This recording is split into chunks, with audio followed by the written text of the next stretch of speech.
Okay, so part of me, like, here's the thing, like, where are they getting the music budget from?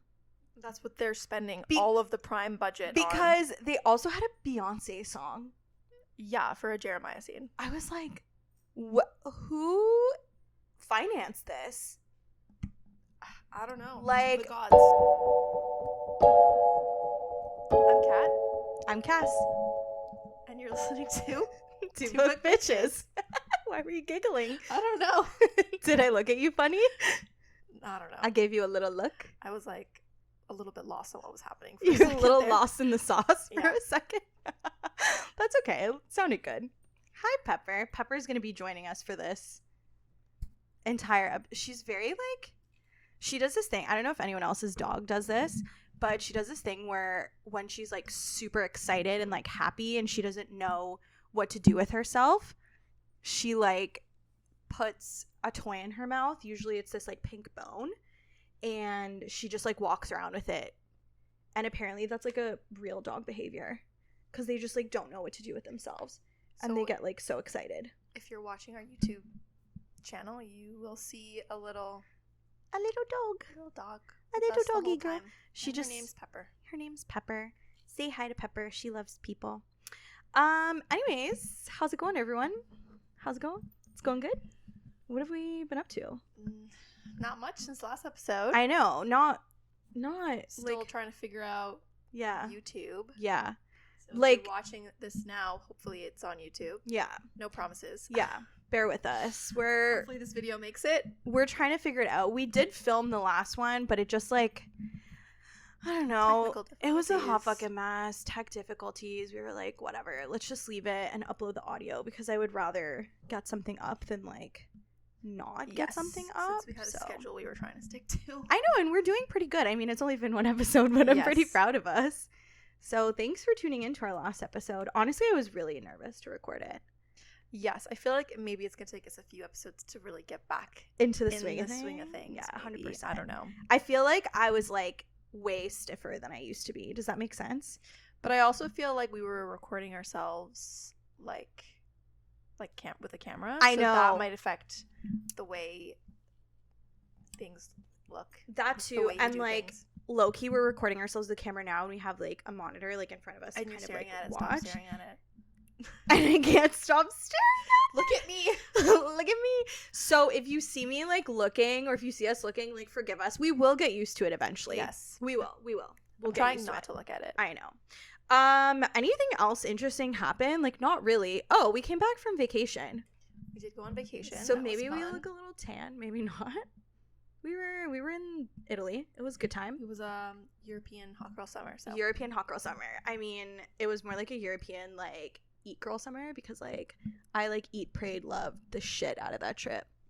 The food I wouldn't have it any other way. No, the food was so fucking good. Like, it was amazing. I still think about it, dream about it. I miss the gelato. I miss the arancini. Those are good too. Yeah. If anyone doesn't know what that is, it's basically just like a fried rice ball. It's so freaking good. Hey, Pep. She does that thing where she like taps when she wants your attention. But anyways, yeah, that's pretty much it. Like nothing else. I haven't watched anything interesting. No. Oh, did you read anything on vacation? I read a lot of like Ali Hazelwood, if I'm being honest. Yeah. Just binged her books. Yeah. I read oh my god, I also read Ali Hazelwood. Yeah, we were both reading Love Theoretically.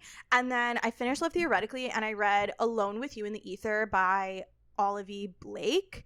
And I shouldn't have done that because you caught me crying. Like, you were literally crying on the train in front of all these people. Yeah, and I was like, Cass, get it together. I had to. People don't know who you are. I literally had to take breaks from the book. It was great. It was just very heavy.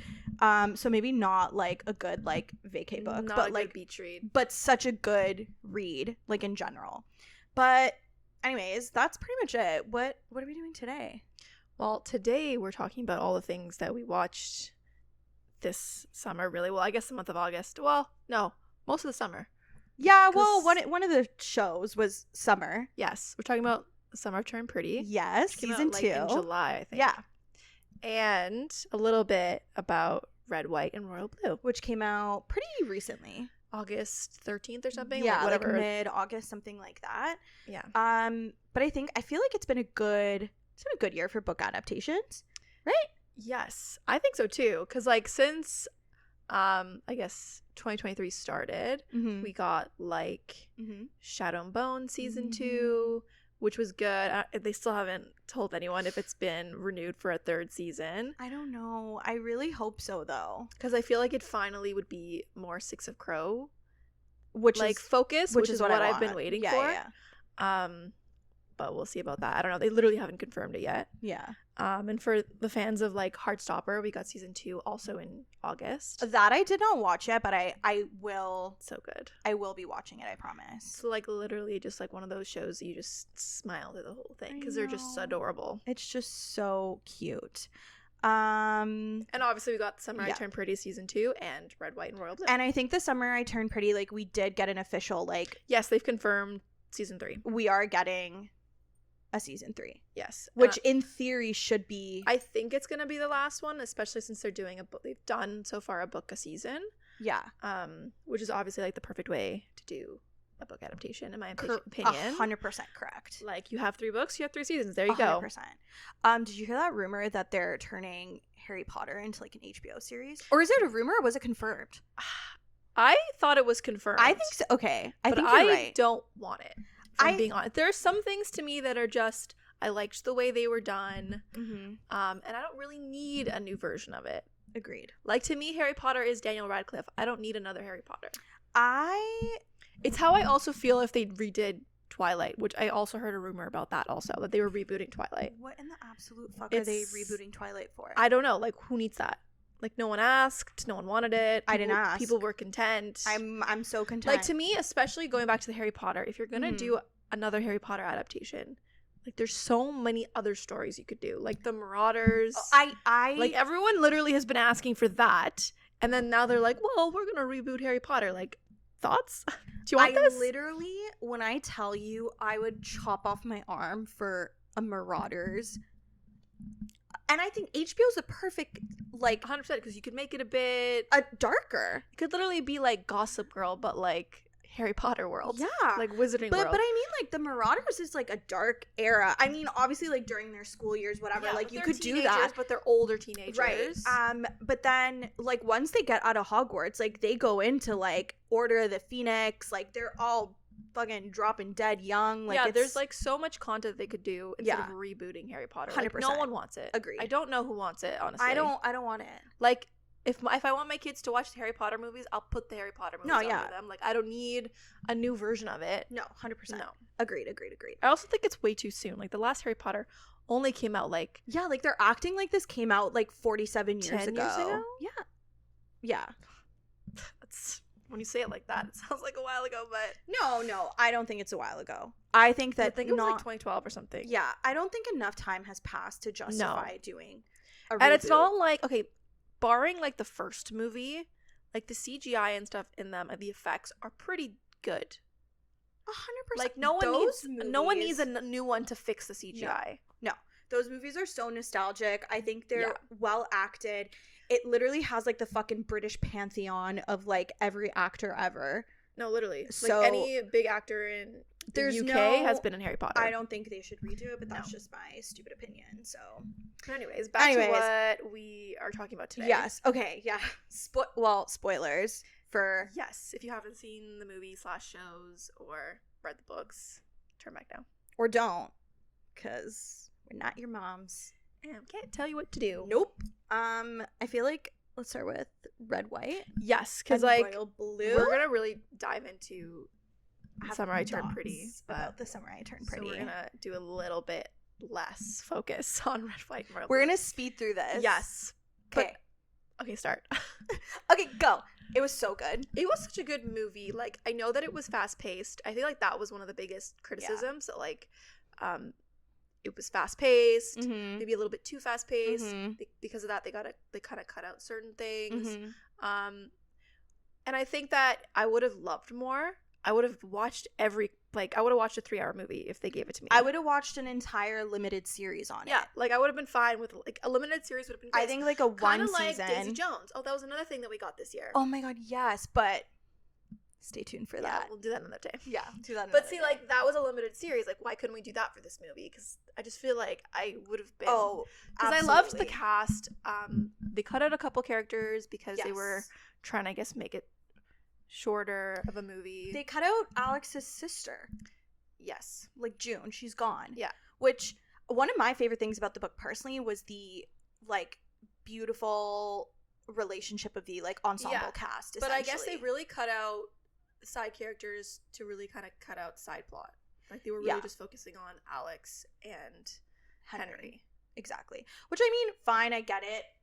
Did you hear there's like a 3-hour cut of the movie or something like that? I know, and everyone's like, give it to us now. Like if we could get Jack Snyder's like fucking Justice League shit, like we should be able to get 100%. the 3-hour cut of Red I know White. that they gave us the Cornetto scene that like everyone was upset because they they had put it in the trailer and then they cut it out of the movie and everyone was like, well, where did it go? Mm-hmm. And then they released that one scene, but like I want all the scenes. No, I literally want all every the scene. scenes. I heard someone say basically they cut out everything that wasn't Alex and Henry. Like essentially like whatever wasn't major plot points of Alex and Henry, like it got shafted. Like it got cut. It was done. Sad. Yeah. I want it all. Agreed. But honestly, like, can we just talk about the boys? Oh my god, they were so hot. There are no words. I think they're both beautiful men. It was like I didn't know where to look. I know. Do I look at Henry? Do I look at Alex? No, I know. I had to watch it once for Alex, once for Henry. You know what I mean? Like, I think like we watched it the first time together. Yes. And then like, didn't you literally watch it the next day? I went home and I watched it again. Yeah. Because I had to. I have to do a rewatch because it is like a really like feel good movie. I was like kicking my feet the entire time. Kicking, screaming, throwing up, the entire time. No, it was really good. But I know that people were a bit concerned, like when the trailers came out and stuff. Everyone seemed to be super concerned about the chemistry between the two lead actors, like Taylor Zakar Perez and Nicholas Galantine. Yeah. But I thought they had great chemistry. I thought they did amazing. Yeah, they were like in love with each other. No, 100%. And I mean, I don't want to like speculate on anyone's like sexuality or anything like that, but presumably, I believe they're both straight men. I don't know. I don't know. So I don't think anyone. I don't know if either one of them have actually like come out and said that. Yeah. So you know what? That's right. I shouldn't assume, honestly. But regardless, I think they did an amazing job chemistry wise. I fully believe that they were like in love. 100%.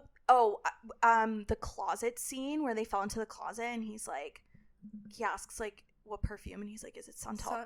Santal 33, and he's like, yes. It's an expensive perfume. I literally looked it up after. Did you? It's like Le Labo. Yeah. It's a Labo. And I was like, I need to know what this smells like. It smells amazing.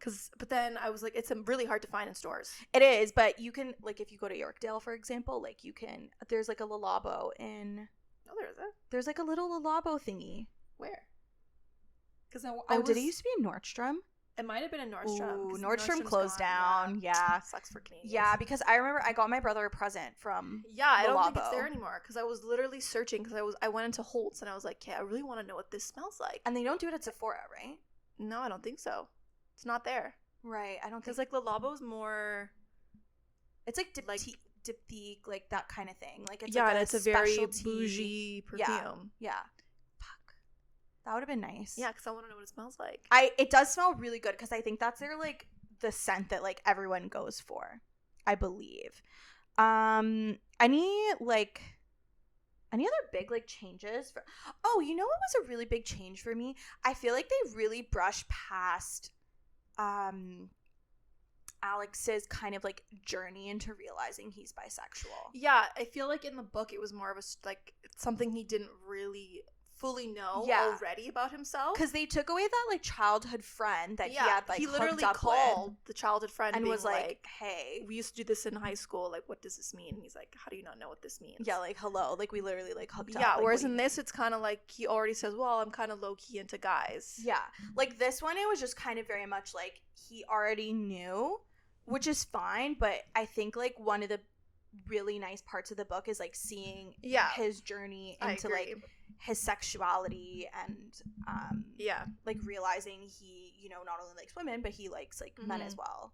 So that I kind of miss, and I saw that as like kind of a big critique. People were upset about that. I did see people saying too, like, because I know the height difference was such a big plot point, but I feel like that wasn't as major of a thing in the movie. Well, I think they made it more of a joke that, like, since they were basically the same height, they were saying, like, oh, Henry's 6'2", well, he's not. Yeah. They kind of, like, played it up as in, like, he's not that much taller than me. Yeah, in reality, I think they're both the same height. Actually, I think Taylor's, like, an inch taller than Nicholas. I love Taylor. I love them both. I love Taylor so much. I think he's beautiful. But I feel like if you guys listen back to, like, our OG episodes, did we not fan cast him as, like, Reese? We had fan cast him as Reese, yeah. Stand by that. Yep, I can still see it. I stand by that. But what I really loved about the movie, too, was, like, I feel like we haven't really gotten a lot of good, like, rom-coms recently. Yes. Like, a lot of the rom-coms we've been getting recently, I think, are just super cringe. There have been a couple here and there, but, like, you know, there's just something about, like, the rom-coms from the 90s. That, like, even the early 2000s. Yeah, the early 2000s. Like, up until the 2010s, I think we got, like, good. I need people to start getting cast in rom-coms. Yeah. I need there to be a resurgence of rom-coms. Me too. And I think that it's slowly coming back. Like, put Tom Holland in a rom-com. Yeah. Like, put with Zendaya. Oh my god. I'd eat that shit up. I would eat that fucking shit up. No, but, like, put these people in rom-coms. Like, stop it. Like, I'm so sick and tired of seeing serious movies. I want to see two people fall in love. Yeah, and it can be a little cringe, but no, I'm okay. Cares? You know what? Rom-coms are supposed to be, but you know what I want? I want, like, good plots. Yes. Because I find right now, like, yeah, okay, we're getting the cringy rom-coms here and there, but the plots are just so stupid. Yeah. It's like, I don't, like, you know. No, I haven't, like, really loved a rom-com in a while since this. There is that rom-com coming out with Glenn Powell and Sydney Sweeney. I know, but I'm interested in it because I feel like there was all this hype about it. Mm-hmm. And when there's a lot of hype about something, that can only go two ways. Either everyone loves it and it turns out to be great, or everyone's like, wow, this was totally overhyped. Yeah. So we'll see. I'm hoping that it's good, and I'm crossing my fingers that it's good, but obviously I just hope that this, and I hope that this shows people that, like, rom-coms adapted from books, like, do well. And, like, queer rom-coms adapted 100%. From books do well. Yeah. Like, people love, like, I love watching love. Like, it doesn't matter who it is. It doesn't matter who they're falling in love with. Like, I will literally eat that shit up. Like, I love it. Mm-hmm. It was such an enjoyable movie. I thoroughly enjoyed it. I loved it. 10 out of 10. Yeah. Would watch again, and probably will. But anything else? I have watched it multiple times already. I'm not going to say the number. It's embarrassing. Wait, no, stop. I'm just kidding. Okay. No, but it's been... Do you promise it was only 2? No, I've watched it more than that. Are you serious? I may have watched it 4 times. Maybe more. I don't know. Girl, you okay? At least 4. Why? It's so good. It's been out for a month. No, yeah, about a month. I actually love that for you. I love your commitment. You should watch it more. You know what? You're right. I'm slacking. You're doing what you should be doing. I'm the one who's slacking. Yeah. Truly. Okay. Anything else? I don't think so. Okay. I think yeah. There really isn't much. Oh. Pepper wants to say something about this movie too. Do you want to say something, Pep? No, never mind. No, she lost her voice. She didn't want to say anything. But yeah, like, good, solid, like, movie adaptation. Enjoyable movie adaptation. Loved it. I feel like I don't really have much to say about it because it was just lovely. Yeah, I loved all of it. Absolutely lovely. But wish it was more. That's my only thing. Yeah. I've got a lot of thoughts about. Right. So now we're moving into the main topic of discussion for today, which is the summer I turned pretty, and we have so many thoughts. The first thing that you need to know about us is that in this house we are Team Conrad, and we are both proudly wearing our Team Conrad shirts that we got from American Eagle. Hey, American Eagle, if you want to sponsor us. Kat came over to my house. When was it? I don't even know. It was before the show. Literally, she comes over and she's like, I bought you a present. Dumps like a bag on my table, pull it out. It's like the Team Conrad shirt. Because, like, we knew we were Team Conrad from season 1. So it wasn't like shit to, like, double check. You know what I mean? So yes, we are Team Conrad. Yeah. So if you're watching the YouTube channel, you'll see us beautiful shirts. Love them. They're so cute. Not that we hate you if you're Team Jeremiah. No. It's just, to me, this is the new, like, Team Edward versus Team Jacob. Like, this is this generation's Twilight thing 100%. All over again. I will say I know myself Okay, I'm 29 now, so I feel like I know myself really well. Okay. When I was younger, I would have been Team Jeremiah. Really? Absolutely. Absolutely. See, I like to say, and listen, I like to consider myself the person who always picks the team that wins. Yeah, you usually do. I usually do. We've talked about this. She usually is so really good with that love if this triangle. one doesn't work out for me, I'm gonna be pissed. No, it has to. Well, I don't know.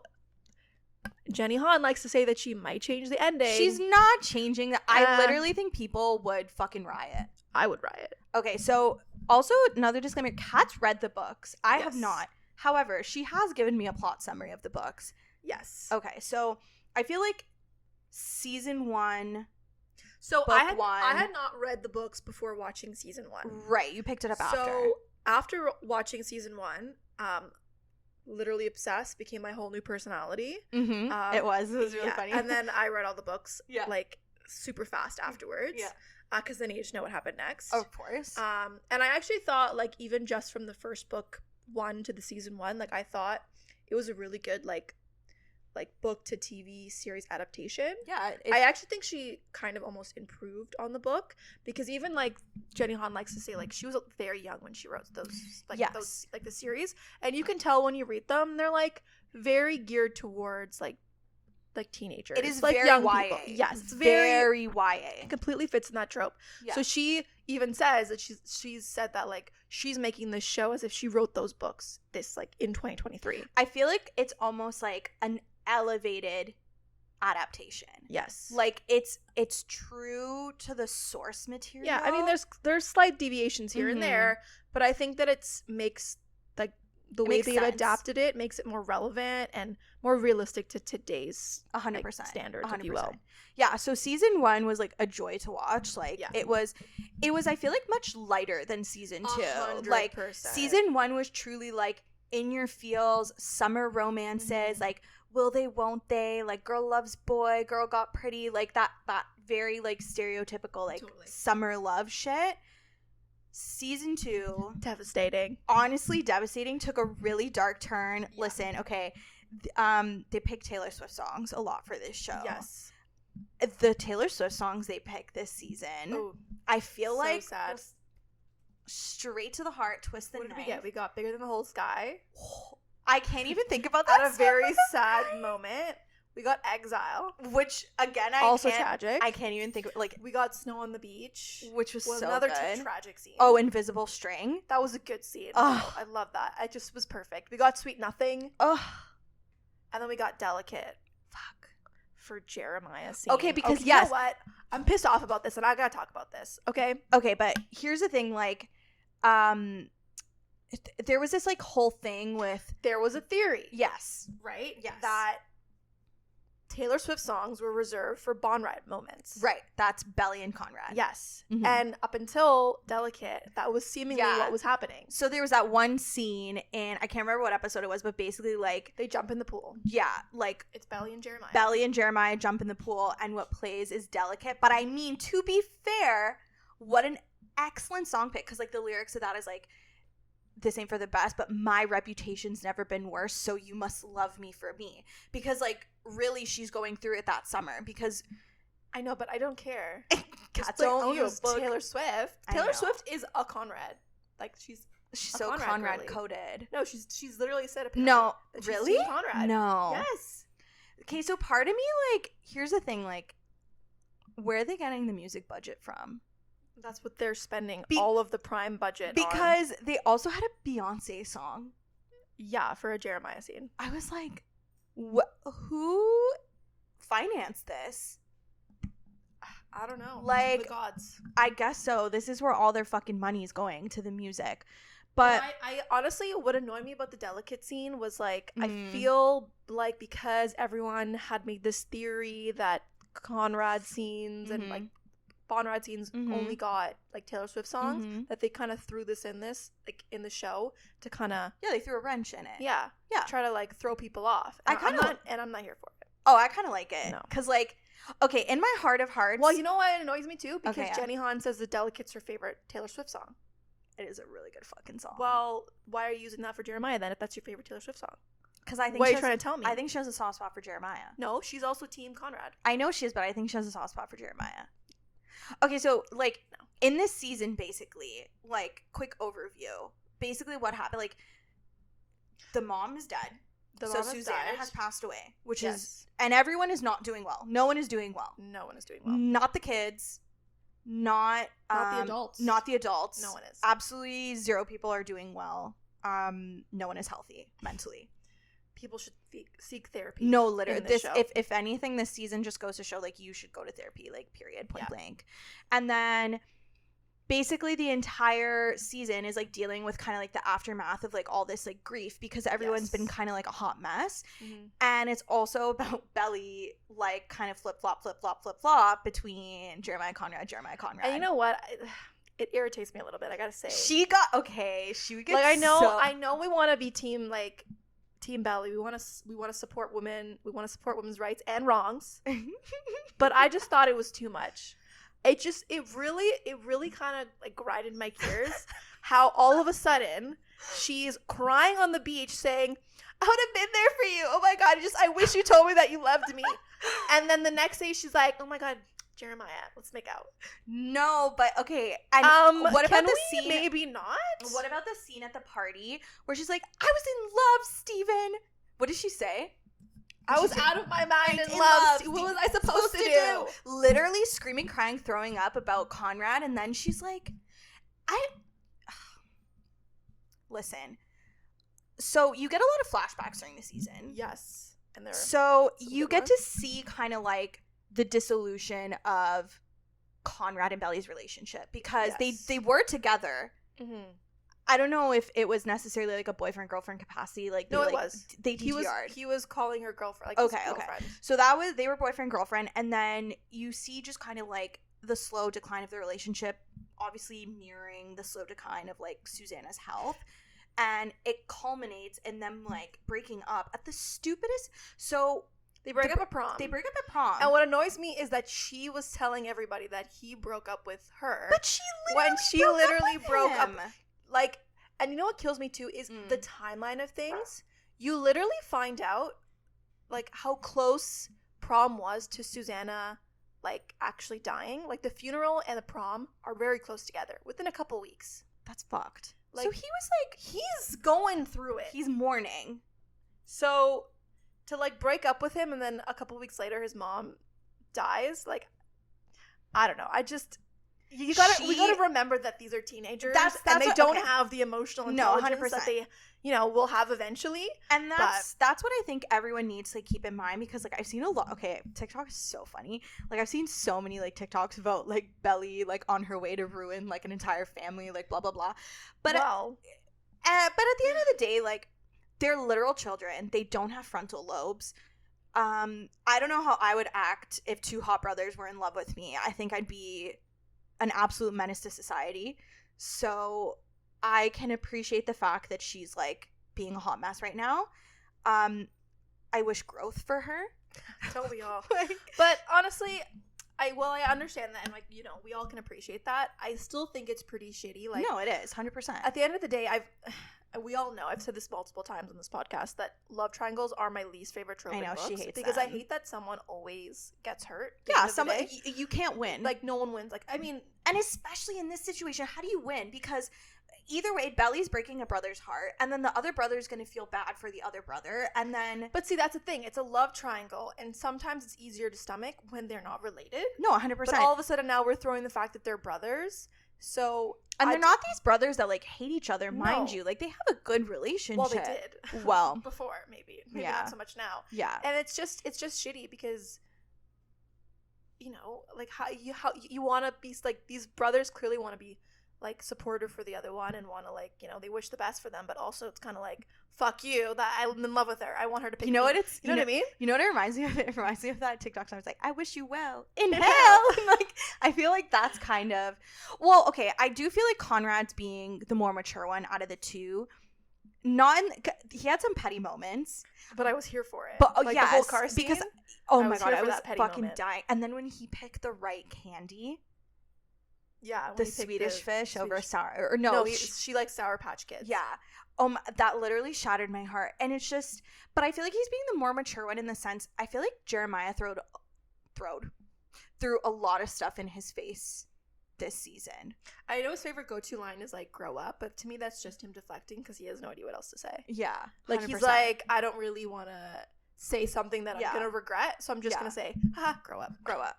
I also feel like Jeremiah loves Belly, like not in the same way lust. That yes, you know what I mean.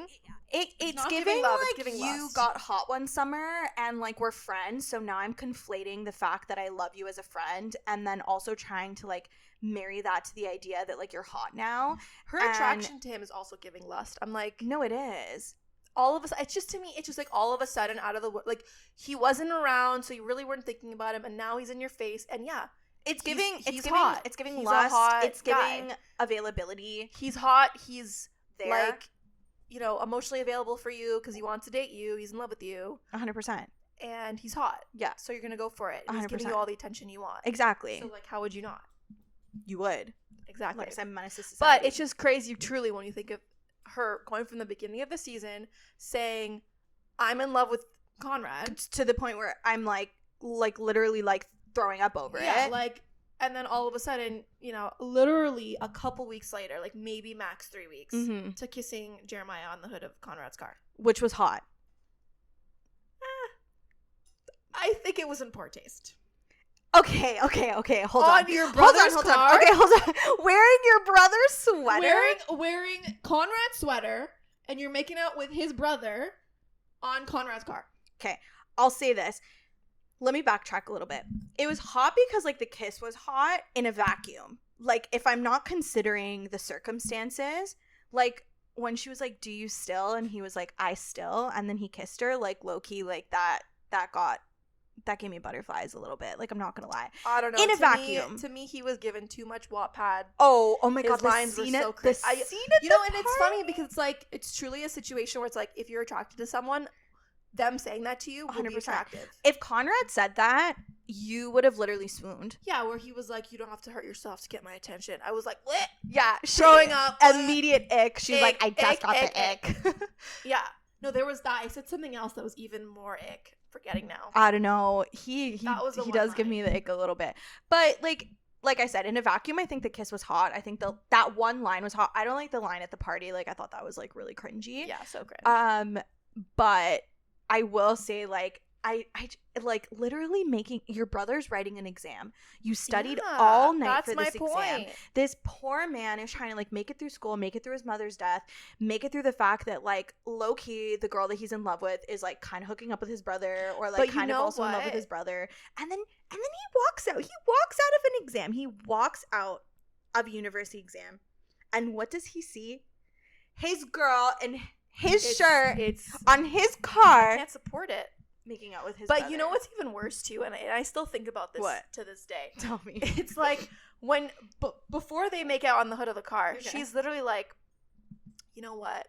Conrad's like a dream, but you're here and you're real. You want to make out? Like, could you imagine someone saying that to you? Like, yeah, you know, I just decide, you know, I've realized that like all I do is dream about your brother. But yeah, you know, he's just a delusion. He's my fantasy, but you're real. Like, I'm just gonna settle for real. Like, do you still love me though? I would imagine kissing like someone who says that to you. I literally would be like, ma'am, what? If you're not dreaming of me, like, what's the point? I don't know. It's an interesting triangle now. But that's what goes to show, I think, that like Jeremiah and her relationship is a little bit clouded by like that teenage lust being conflated with the fact that like they were really good friends. Yeah, I don't know. Here's my thing, and I mean, I'm like really hyper speculating right now, and I'm like really reading into things, and you guys can call my ass out in the comments, like I don't care, but here's my little theory. I feel like when they were younger and she wasn't as attractive, Jeremiah put her in the friend box, and a lot of people say, you know, guys and girls can't be friends, like whatever, but the reality of it was he never found her attractive, so he was okay to be her friend. He was okay to be nice to her without any kind of like romantic feelings involved, right? Because he didn't have that attraction. So then, you know, she turns pretty, and all of a sudden he's taking all these feelings he has for her as a friend, like that platonic love, that wanting to be nice, wanting to care about someone, And now you're adding the fact that he's a horny teenager and she's attractive.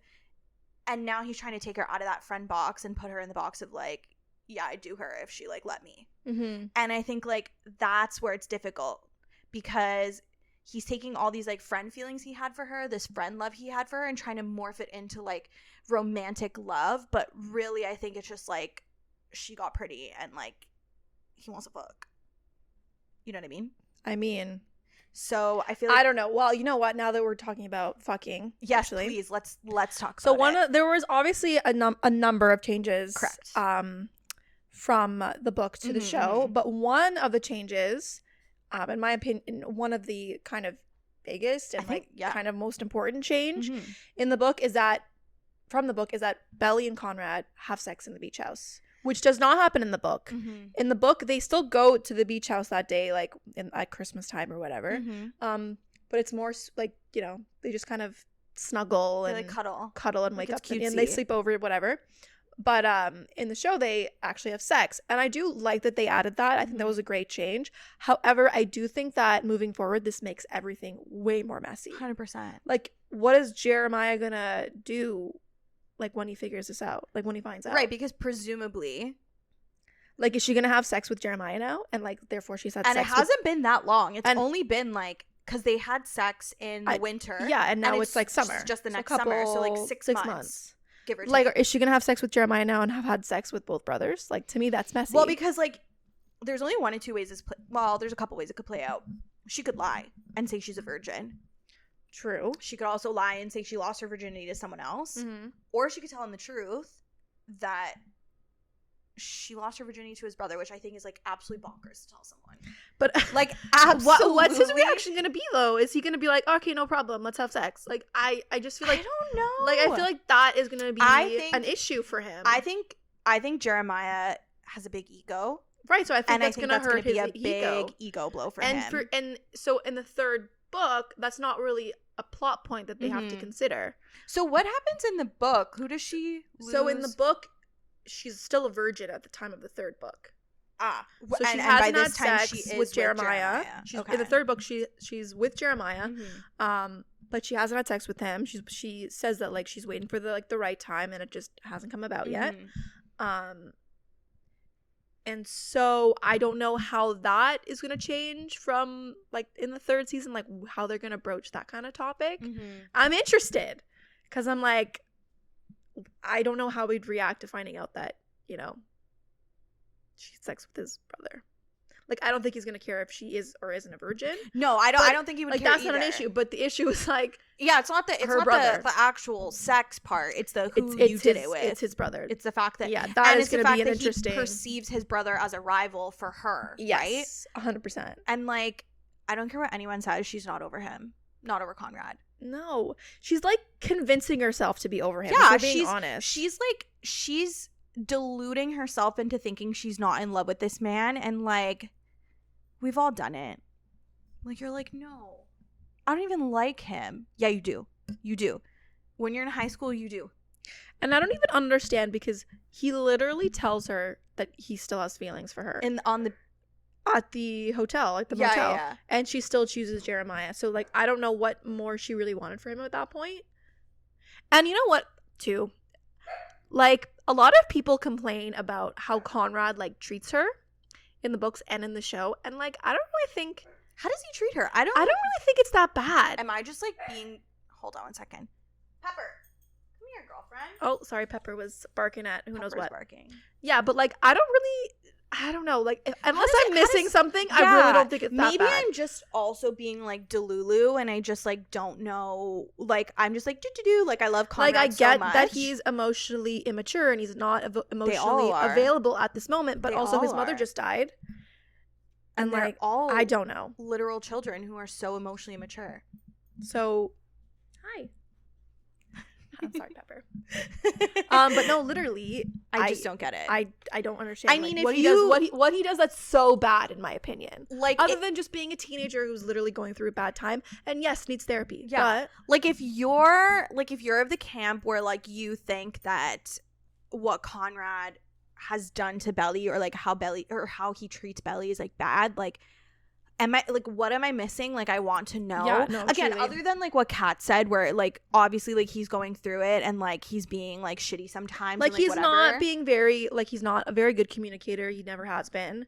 I get that. But also, like, and he's also emotionally distant. Like, he's pushing people away. Like, I get that. Haven't we all done that at some point in our lives? Saying, like, when you're a kid, because that's what they are, and even as you're an adult, like, you learn how to be a better communicator. Like, but to me, some people act like he's so toxic that, like, he's like, oh, this is such a toxic relationship. Yeah. He's such a toxic guy. He treats her like shit. And I'm like, I'm clearly missing something. Yeah, I must have read a different book. Like, what? I feel like I'm missing something. And I mean, it's kind of this, like, I feel like that about Jeremiah too. Like, I just kind of spent a little bit of time like talking about Jeremiah and like whatever, but I feel like it's kind of the same with him. Like, I don't think he's like this awful, terrible person. No, neither one of them are, in my opinion. I think they're just kids for me. Oh yeah, same. Just preference. I just think they're just kids who have no fucking idea what they're doing, and they just went through a very traumatic event, and that trauma is being prolonged by the fact that during this season, like,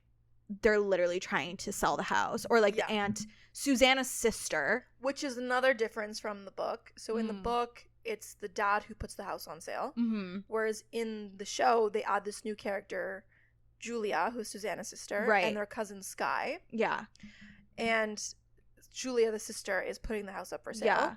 Yeah, and it also reveals like a little bit of like bad blood family tension, which I guess wasn't in the books. No, this was never in the books at all. Yeah, but honestly, like, wasn't really a change that I cared for, if I'm being honest. Like, I could have. I mean, I don't know. I really didn't feel like it was a necessary change, like, other than maybe to add these characters. I don't know. I don't really. Yeah. I feel like it wasn't like necessary. Like, to me, the whole like Sky and Cam plot line was very unnecessary to me. That actually just didn't really seem like it made any sense.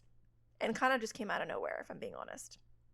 That was really shocking to me, the whole Sky Camp thing. Like, yeah, fine, I'm here for it. I just thought it was, like, a way to throw, like, another couple into the show, which is, like, okay, whatever. I just feel like it wasn't necessary. Yeah. Like, it was almost like a filler. Like, if you had taken that entire plot out and just kept the fact that the dad, like...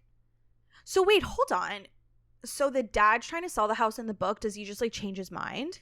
Yeah. Literally. Oh, okay. Literally, Laurel comes in and, like shits on him and is like, what the fuck's wrong with you? Because he's afraid of Laurel.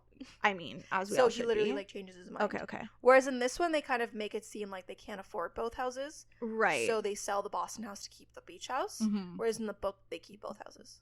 Right, because they're rich. Yeah. Nice. Okay. I know everyone had this like theory for a hot second that like Laurel was going to buy the beach house. Did you like see anything about that? Yeah, they were like, oh, her book's gonna do so well. She's gonna buy. I would have been here for that story. Same. I would have loved that. And I think it's like such a nice thing to like whatever. But I mean, okay, here's my thing too. I think if they're gonna introduce this whole like, what's the sister's name again? Laura? Julia. What the fuck? You're thinking of like Laurel. You combine like Laurel and Julia there. Okay, so Julia and Sky. I think if they're gonna keep them, like, please keep them in season 3. I hate when you introduce characters and they're like a big part of a season and they just like disappear. Like, Loki, I was like so sad that Shayla was not in season 2. Yeah, but that whole reason for that was because she wanted like Taylor and Steven to get together, which doesn't happen in the books. No. And the other thing too is like Steven and Taylor don't really have as much of like interaction. No, they don't really have big character like they don't have a big purpose in the book. They don't really have like a big part in the books. Mm-hmm. So it's nice that she kind of gave them more of a role in the story. And obviously like we ship them together, like they're adorable. I just like maybe they'll be the only stable couple. Listen, in the show it got to a point in the season when I was so frustrated about like Belly and Conrad and Jeremiah, and then I started getting little hints of like Steven and Taylor, and I was like, oh my god, this is my couple. This is my OTP, my one true pairing. Like, this was a great relief at the party, emotional turmoil we've been going through this season. The scene at the party, I think, was the party episode period. I think was one of my favorite episodes of the entire season. That was a messy episode. It was so messy, and like one of my favorite parts of that was when Steven and Taylor did the dance to Party in the USA by like Miley Cyrus. I just thought it was so fucking cute. The fact that he remembered the dance. he clearly cares about her so much. I also love the trope of like my best friend's brother kind of thing. Like, I think that's like super cute because it's like Taylor is Belly's best friend, and then she's like and doesn't she admit she's been like in love with Steven for a while? Yeah, she's had like a big fat crush on him. And that does cause like a little bit of tension because she gets like kind of spooked about the relationship because she's like, I've liked you for so long, like I don't know if this is kind of like gonna work out or whatever, but they end the season on a good note. Yes. Yeah. They totally do. And like when he knew her middle name, I know it's like sounds so stupid, but like she was like, what's my middle name? And like her ex-boyfriend, what's his name? Milo? Milo like doesn't know. And then Steve was like, it's whatever. What is her middle name? Madeline, I think. I don't know. Someone's gonna come Taylor, for us. Madeline, Jewel. Does that sound like it makes sense? I don't know. Someone's gonna come for us in the comments. Which is I don't remember her name, just like Milo. Yeah. Is it Milo? No, Milo's her boyfriend, ex-boyfriend. Right. But that is his name, right? Yes. Okay, good. I think. Yeah, no, you're right. Yeah, but like low-key, I like love them, and I'm so they happy were great together. They ended up together. Oh, girlfriend here. Oh, is it not this one? Here you go. She does this thing where she just wants you to like hold a toy while she like chews on it. So if you're watching on YouTube, that's what you can see in the bottom corner. But yeah, no, I literally love them together. I think they're so sweet. I hope they end up together in season 3. Yes. I think they're gonna be like the stable couple of us, like the whole thing, you know. Also, they're different in who they ship because I know because Taylor is team Jeremiah and Steven is team Conrad. Steven is correct. Sorry, Taylor, you're delusional. I feel like, you know what it is?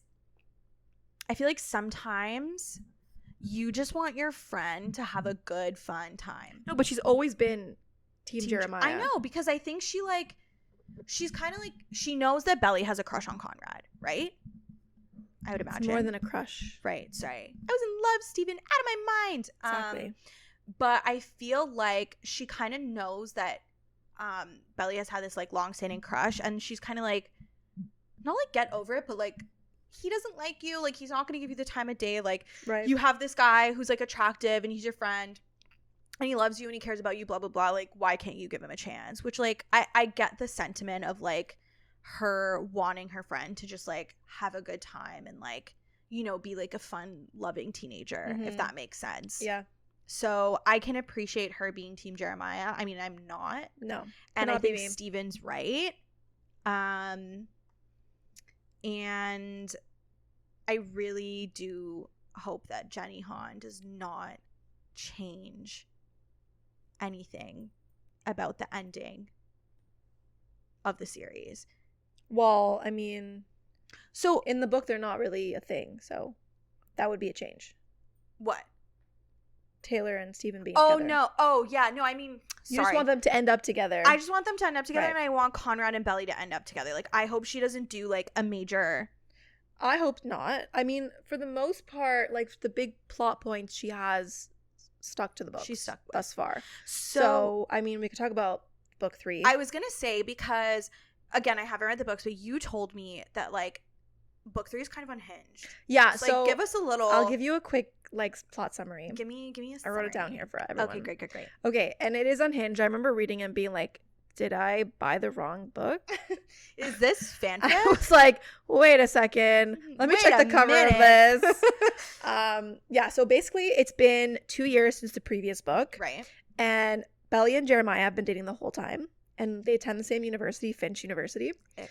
And at the party, Belly overhears some girls talking. And she finds out that while they were broken up during spring break, Jeremiah slept with another girl and never told Belly about it. We were on a break. He Yeah. pulled a Ross Geller. Yes, basically. Okay. Because everyone has different feelings about whether or not they were broken up or not. Right. And they literally, even though they broken up, they literally were only broken up for like a week because they literally got back together like a week later. Mm-hmm. So you find out that before spring break, they had gotten into this huge fight about like Jeremiah booking a last minute trip to Cabo with his friends. And not being with her. And not being with her. And like before this, they had previously made plans to like see each other over spring break. And Jeremiah was supposed to spend time with Belly and with his dad. And Belly was mad that like Jeremiah was being selfish and going away without her essentially. So they end up breaking up. And to Belly, it was more of a break than a breakup. So she's very upset and she's considering this cheating. But like, this is something that I want to like stop for a second before we continue. I was going to say, what do you with think? the ceremony, with the plot summary? Listen, I think it's shitty that he didn't tell her, because it's literally been like, so the spring break was in March and now it's like the end of the year, or I guess the summer, so it's been, you know, a couple months. I think it's shitty that I didn't tell her, but like, I don't know, so therefore I think she has a right to be upset. I don't know if I would use the word cheating. That's what I was going to say. I think that because when you go on a break, did they use the words "we're on a break" or no, they broke up? They broke up. They're like that. Like they basically said like, let's end this. So here's the thing: if you use the words like "we are breaking up," this is over. Regardless of if it's like literally 30 fucking minutes later, a day later, in the definition of the word, yes, I don't think it's cheating.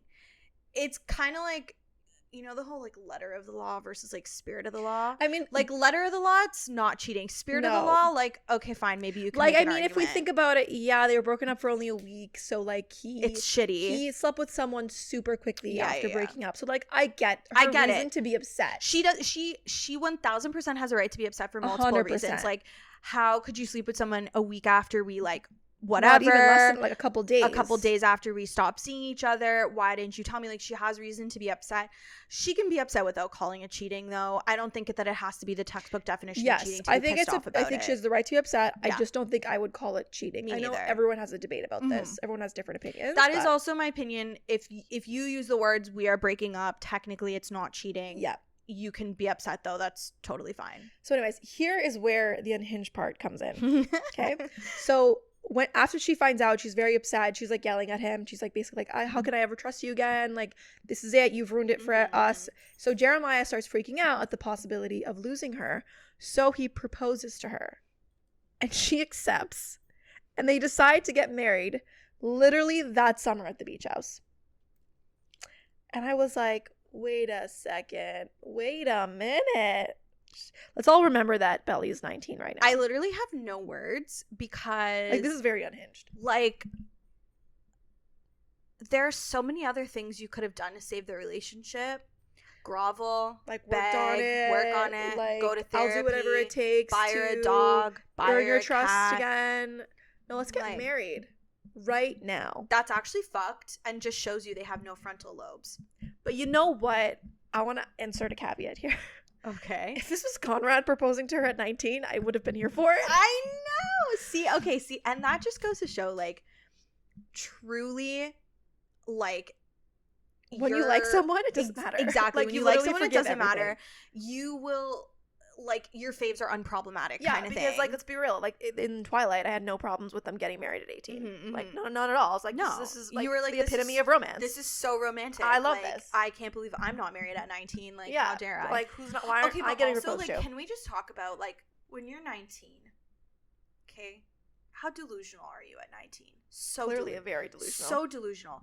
And I just want, like, the whole, like, marriage thing when you're, like, young, like, I feel like, do you ever remember, like, when we were young and you would say stuff like, and this is, like, pre us meeting, like, did you ever do the thing where you're like, I'm going to be married by the time I'm 23. I'm going to have my first baby by 25. Yeah, you always pick ages for things, not even knowing what that means. Like, I feel like this is that. Like, she's just living her delusional teenage fantasy with, like, her childhood best friend where she's like, yeah, it's such a good idea to get married. But again, I also just think it's so, like, bizarre that you think that, like, getting married to someone is the way to fix your issues. No, it makes it, like, listen, marriage is nice, but it's also, like, hard. Like, yeah, you have to, like, you clearly have some things that you need to work through. Yeah, but let's just put a band-aid over it. How about that? Let's just put a pause on that, get married, and then we're gonna think about it at a later date.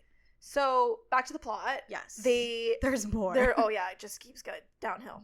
They decide to tell their family, okay, and this is bad. I don't know why they would pick this. Terrible idea. At the opening of a memorial garden in honor of Susanna in Cousins. Everyone on YouTube can see my face right now, and it's just like I don't know why you think that's a good idea. When you're like butt cringes. Yeah, I'm having a butt cringe. So after right the now. opening, there's this this beautiful garden that's opened in Cousins. Like both families are there, like in celebration of it. So after the opening, they all go to dinner, and Conrad's there, like everyone's there, Stephen's there, like the parents are there, and Jeremiah tells everyone, that he proposed to Belly, and she said yes, and understandably, everyone is shocked. Everyone's like, "What? This makes no sense." Absolutely. Laurel is not supportive. No, because it's fucking crazy. And tells Belly that if she decides to go through with the wedding, that she won't attend. Which is very dramatic. That's so Laurel. It is very Laurel. That's Laurel. So Laurel, and I kind of am here for it. But then they kind of all, like, they literally don't even eat. They're like, they all get up and they're like, "See you later. This is done. This day's over." It's like that episode of Gossip Girl, the Thanksgiving episode, where like they're no all one sitting down. They've all ordered their mains, and they're like, "Check, please. We're leaving." Yeah. It's oh that my bad. God, stop. Yeah. So at home, Laurel and Belly get in this huge fight about the wedding. Of course. Laurel's like, "This is what stupid. What the fuck's wrong whatever." with you? And Belly, in an act of defiance, packs up all her things and decides to run away. Oh my God, So she's running away. She runs That's away, actually and she so decides funny. to stay at the Cousins beach until, of course. like, the house until the wedding. Okay.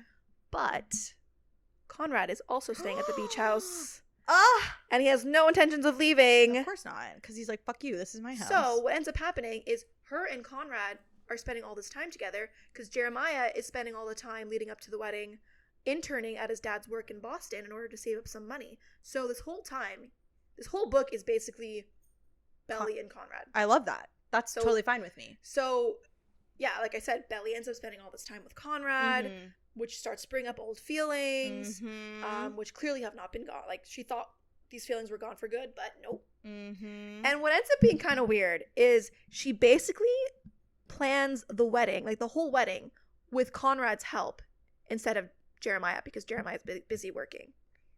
Isn't this the plot to like a movie? It's like, I swear, it isn't like the wedding planner like a she thing? goes like... to look at flowers, she goes to get these vases, and who comes with her? Conrad, and I love this part. Conrad even goes to talk to Laurel and convinces Laurel to come to the wedding. Like, I mean, I don't understand how you... This man is so good. Could not be like Team Conrad. I don't know. So this is when things start to go to shit. I love when things go So to a few days before the wedding, Jeremiah has a bachelor party. And they go to a club, everyone's drinking, whatever. Of course. And Conrad overhear Jeremiah's friends talk about how lucky Jer was to have how lucky he was to have slept with this girl, Lacey Brown is her name, over spring break. And he thinks Belly doesn't know. He thinks Belly doesn't know, and he thinks it's cheating because he doesn't really know they ever really were on a break. Right, because he's not like privy to that. Yeah, okay. So Conrad is pissed at Jeremiah for cheating on Belly. Mm-hmm. So when he goes home, he's like, "Belly, can you like come talk to me or whatever?" So they're on the beach again, on the beach moment. Why do all the things happen on the beach? And he tells Belly, and she tells him that she already knows. Oof. And he gets mad at her. He's like, "I can't believe you would know this and still choose to stay with like, what Jeremiah. Are you doing? Like, you're being dumb." He's like, "I didn't think you were the type of girl who would tolerate this behavior." Ooh. And so he's starting to get upset, like he's getting in his feels, and then he admits that he's still in love with her. Oh. And he was like, "I want you to choose me over him. I would never do this to you. I'm the better brother." Oh, so he like lays it down. He lays it down. He's like, "This is what I need to tell you. I need to get this off my chest." She tells him that she doesn't have feelings for him anymore, and liar. like she's like, she basically is like, "You will never be what Jeremiah is to me," and Conrad is heartbroken. And it gets even messier from here. Belly feels like she has to tell Jeremiah this, and so the night before the wedding, no, you don't, baby. She tells. This is the night before the wedding. The bachelor party was like 2 or 3 days. And then before the now wedding. this is she holds it in for a bit. She's like, lets letting it stew, and she's like, "Should I tell him? Should I tell him?" Okay, she decides to tell Jeremiah the night before the wedding. She tells Jeremiah that Conrad told her that he still has feelings for her. This sets Jer off. He's very mad, and he runs away. Why is everyone... Right, because they're 19. That's why so he runs away. No one can find him. The next morning, Belly's like... She still thinks the wedding's happening, so she's getting ready. She's putting her makeup on. She's putting her dress on. But Jeremiah can't be found. So Conrad goes looking for him, and he finds Jeremiah in the memorial garden for their mom. Okay. And Conrad tries to convince Jeremiah to come home, but instead they get in a fist fight. Jeremiah punches Conrad. Conrad's like, just punch me, it'll make you feel better. And he probably did, to be honest. No, I don't think it did, but he does punch Conrad. Okay. And then Conrad gives Jeremiah a letter to read that their mom wrote for him for his wedding day. I don't know if we saw in season 2, Susanna was writing some letters, and they all fall to the ground, and then she just starts stuffing them in blindly. Well, Jeremiah reads the letter and then gives it back to Conrad, saying that Susanna must have mixed up the letters. Oh, shit. So, what did Susanna say? Jeremiah leaves to go back to the house, and he basically leaves Conrad there, and Conrad looks at the letter, and you find out that the letter is actually addressed to Conrad. Oh, shit. And in the letter, his mom says that she has only ever seen Conrad in love once, and that was with Belly. So, little daggers to the heart. Poor Jeremiah. Oh, no. So, they set that up. They set that up in that scene in season 2 because she's, like, fumbling the letters. So she totally, like... That's good. Jenny Han knows what she's doing. That's good. That's really good. So then She's really good. She's really good. So back at the house, Jeremiah confronts Belly, and he asks her point blank, once and for all, do you still have Conrad? Or do you still have feelings for Conrad? Do you still have Conrad? Do you still have it? Do you still have feelings for Conrad? Okay. And she just doesn't have it in her to lie and say no. Pepper, this is a very serious moment. Like, Pepper. Please. Please, if you're Team Conrad, you'll stop. So she doesn't have it in her to say no to Jeremiah. So she says, yes, I do still have feelings for Conrad, but, I love you more, kind of thing. And he's like, I don't care. I don't want just a piece of your heart. I want all of you. I mean, fair. And he basically says, I won't be the one that stands in the way of the two of you, so I'm going to break things off. So he's actually the one that calls off the wedding. So to me, if Jeremiah actually didn't call off the wedding, I actually think Belly would have done it. 100%. Just out of, I don't even know, like obligation. Out of obligation because she said yes. And it wouldn't have been the right thing. No. So he made the right choice. Yes. And it basically just ends there. Well, it's not fair to either of them because she's in love with someone else that is not him. And he deserves to have someone who loves him wholeheartedly. Totally. And she deserves to be with the person she loves. 100%. It's just... So then we have a little flash forward a few years later. Okay. And you find that Belly did a semester abroad in Spain. Love that for her. Where Conrad started sending her letters in the mail. Oh my God. And snail mail? Yeah, real mail. And this sort of rekindles their love. I think if someone sent me a letter, like a handwritten letter, I would... Like he sent her a letter. One of the letters he sends, what's that bear's name again? Junior Mint. He sends Junior Mint in the mail to her. He sends her Sour Patch Kids. He's really trying hard. Yeah, I think if someone sent me a handwritten letter, I'd simply pass away. I think that's so romantic. The book ends with them getting married and then running into the ocean at Cousins Beach together. Aww. So yeah.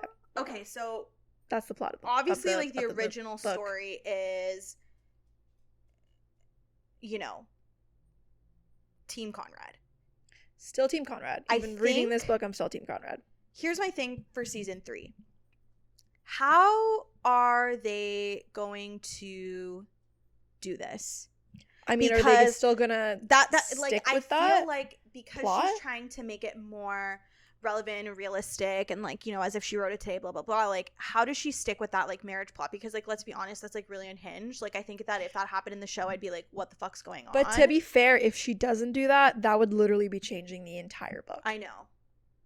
I know. I almost feel like she's gonna do it, and we're all gonna think it's unhinged, but it doesn't happen anyways. They don't get married. Yeah, maybe the happy medium is he still proposes, she says yes, but they call it off way before the day before the day of the wedding. You know what I mean? It doesn't even get to that point. This is where all the the drama, the fun, the juicy stuff, the what's going on kind of moments come from. I'm all for dramatic. Like, if that's what it is, then like it's fine. Like, I'll take it. You know what I mean? I don't know. I mean, she has said that she might deviate from the ending. Like, she might deviate from the plot, but she's gonna pick Conrad. I just want to see a little wedding ceremony between Conrad and Belly in the future, because we do get it. So one thing that people are thinking might happen is, especially with the writer strike happening right now. Oh yeah, they're thinking that maybe they'll do even more of a time jump. So instead of 2 years, it might be like 4. Maybe that would make me feel better if they were older. So, maybe like if they finish undergrad. Maybe they're older. Maybe she's in her 20s. And, like, I mean, that annoys me a little bit because that means that she's been with Jeremiah for, like, 4 years. Yeah, that's a lot. And I just I hate that. But it would make the marriage plot less cringe. Yeah, because at least they're a little older. Yes. And so, they could still go through the plot of the marriage happening, but then, like, them breaking it off or whatever. I feel like that might actually make more sense to age them up. Can you imagine? Even though that means that she's been with Jeremiah for over 4 years. Can you imagine being with someone for that long and going to, like, family functions and shit and staring at, like, the literal love of your life across the table? No, that's so hard.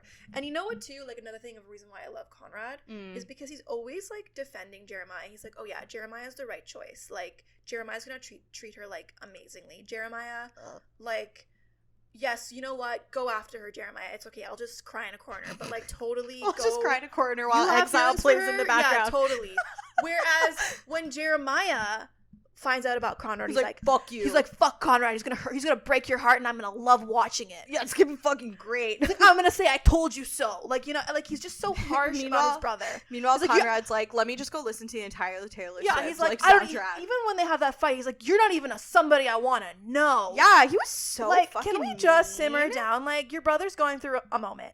So I just think that Conrad is, like, way more supportive of Jeremiah than Jeremiah ever is. Yeah, because even Jeremiah, like, I don't know. And even in the books, Conrad says to Jeremiah, he's like, I was okay with you to be with her until I found out you fucked up. He's like, I would never do this to Belly. And this is the whole, that's the only reason why he, like, shoots his shot. Because he's like, my brother fucked up. He's not a good person. The love of my life needs to be with someone better. Right. Or else he probably would have let it happen. He would not have said anything, I don't think. Yeah, probably. Like, he would have just get married and cried in a corner. Oh my, can you imagine at the wedding, the priest is like, or whoever is marrying them is like, speak now or forever hold your peace. And Conrad just has to sit there and be like, do. But see, that's another reason why I just think, like, Conrad just treats his brother better. Oh my god, it'd be so funny. In my opinion. What if, like, during the scene where he's, like, telling her, like, he's in love with her or whatever, like, Conrad's telling her he's in love with her, like, a couple days before the wedding or whatever, like, what if the song playing is, like, Speak Now by Taylor Swift? I feel like that's just not the vibe. Like, I get it, but it's like, not the sound vibe. So funny. Another thing, too, for me was Jeremiah was such a bro in this book. Yeah, but isn't he kind of like... I know, but he was more bro-y. Like, he was, like, frat he's bro. Like, he had, his friends were from the frat. Like, they, Maybe that's a change, though, that's coming in season 3. Like, I don't think they're going to change it. I honestly think it makes, like, to me, I think what she's trying to have, like, been doing leading up is kind of making his character a little bit more believable to someone who would cheat on Belly. Someone who's, likes to have fun. Like, like, yeah, okay, I get it.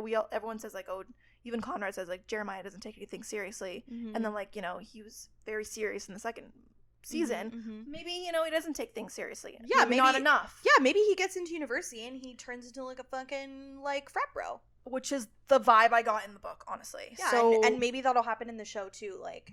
Because, like, to me, I just, like, that part of his personality, I was like, I could never be Team Jeremiah. Sorry, just no. No, I know. I mean, ultimately, like I said, I want her to end up with Conrad. I personally still think she is going to end up with Conrad. Yeah, I think so too. How she gets there, I'm not sure. We shall find out. I also, like, you know what? Selfishly, like, I want to see, like, more of Belly and Conrad together. Well, like, she will, because this whole season... And I need that. This whole book is them hanging out together, planning a wedding that's, like, she's marrying someone else. No, and I love that, and I want it to be, like, a thing. So... I'm happy about that. Yeah. And another thing, too, I like about this book was there are Conrad POVs. So maybe there we'll are get several a Conrad seasons or several chapters in book 3 that are from his POV. I know in the second book there are Jeremiah POV chapters. And so we got like an episode in his point of view, which I hated because like not Team Jeremiah. That was a rough episode for me. I was like, can we just fast forward? We used to watch them over FaceTime together, and she was so mad. I was like, I don't really want to hear his inner monologue. I don't care. She's like, I don't give a fuck. Don't care. Like, don't care. But Don't I care. care about Conrad's point of view. So, that's a win for the Conrad girlies. That's a win. And there's also less Jeremiah scenes, which is a win for Conrad girlies. A win! So, very excited for the next season. Unfortunately, I think we're going to have to wait a while. I think so too, just given the writer's strike. Like, please just give them what they want. They deserve it. They deserve it. You have no show without fucking writers. Like, hello? No, hello. Truly. Okay? Truly. A try? And now you have nothing without the actors, too. Exactly. The actors are in solidarity. So we stand with the writers. We stand with the actors. I think we should give them whatever. Give them what they want. Fuck they want. Because I need more content. I need more content, and they need to be able to, like, live the life that they need to live, like, as like human beings with like they deserve insurance all the money for and all like this you know what work I mean? that they do.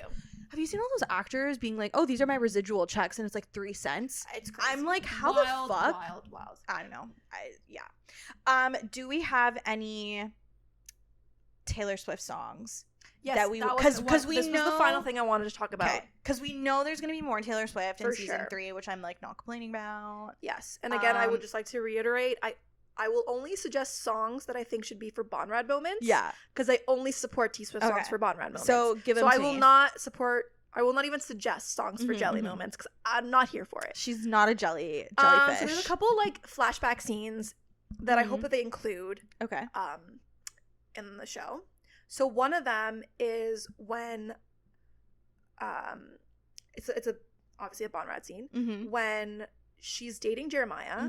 There's one Christmas where she happens to be home alone because everyone's busy for Christmas. Like it's like her mom. Like I don't know if it's Christmas the exact day, but like Christmas break. Like her mom's on a trip, whatever. Okay. Steven's skiing. Jeremiah's with family or whatever. Cute. So she decides to literally just drive herself to Cousin's Beach by herself, as one does. And then she's there or whatever. She's getting all cozy, and Conrad shows up, and they literally spend like 2 days together. And she never tells Jeremiah, even though she's dating Jeremiah. Ooh, shit. That's spicy. And it's just like a little, like, they're just hanging out together, having food together, just very amicably. They're friends, whatever. And to me, I'm getting happiness. Like, that's a Taylor Swift song. I just want to say, contrary to the name, that is a very depressing song. That's why. Like, there'll be happiness after you, but there was happiness because of you. That's why. Oh my God, stop. I'm giving myself goosebumps. Wow, they should hire me for this. I'm giving happiness for this song for sure. Can the producers call Kat right now? Okay. Listen, I want to see if any of my suggestions are right. Okay, give me more. I love this. Okay, another one. Let me hear what you think about this one. So there's another flashback scene, and it's, again, Bonrad. And they're like literal, like very, this is while they're dating, actually. Okay. And so this is like flashback. This is flashback to when they're dating. Okay. And in this scene, he drives all the way from school to see her for Valentine's Day. And they're sitting on a blanket outside in the cold, sipping hot chocolate and staring at the stars. The hot cocoa. And it's giving Cardigan. Love that, because Cardigan... So I won't talk about it now because we are going to do an episode on Taylor Swift, but there's like a backstory to Cardigan and some of the other songs. Being involved in like a love triangle, but Cardigan is essentially like, I think, a song about looking back at like a teenage love and like, you put me on like I was your favorite cardigan. Exactly. Like, exactly. I'm really good at this. I really put a lot of thought into this, actually. So that's I just think that's like one of my fave Taylor Swift songs, so it needs to be. I fucking love Cardigan. All right, another flashback scene. Okay, give it to me. This is good. I love this. Okay, so this one actually, I do think it's going to be in this season because they kind of set up for it in this past season. You think the song is going to be in, or the scene? No, the scene. Oh, okay. So it's another flashback scene, but this time they're kids. Okay. And they're all going to the mall, and Conrad's in charge. And so Belly's like, hey, I want to go look at the store. So Conrad's like, okay, fine, but you have to meet us back at the food court at like this time.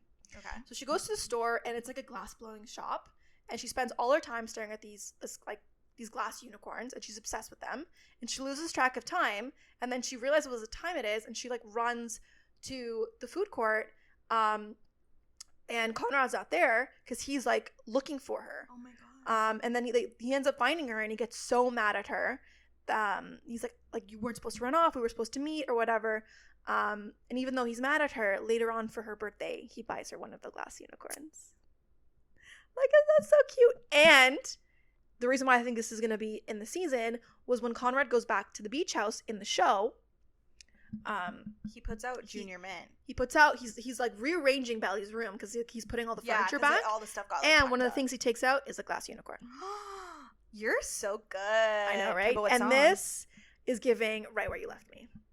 Another devastating song. Like, think about it. Like, that's right where you left me. I'm right where you left me. Oh my God. Help, I'm sitting in the restaurant. No, that's good. Like, can you not see that? You can also do that song for a lot of their flashback scenes because, like, again, like, this is, like, speculation on, like, why Taylor wrote this song, but it's almost like you're watching someone you love, like, move on and, you know, presumably because this maybe get married. Yeah. And, you know, this would be a great song for Conrad, like, reminiscing and, like, the fact that, like, he's never really moved on. Like, despite the fact that, like, she's moving on, getting married, like, whatever, he's right where she left him. Yep. All those years ago. Yep. Oh, my God. Tragic. Okay. You got more? I got a couple more. Give me more. So, this one is for the scene, like, in the plot that I summarized where Conrad and Belly are on the beach and he tells her that he's still in love with her. Okay.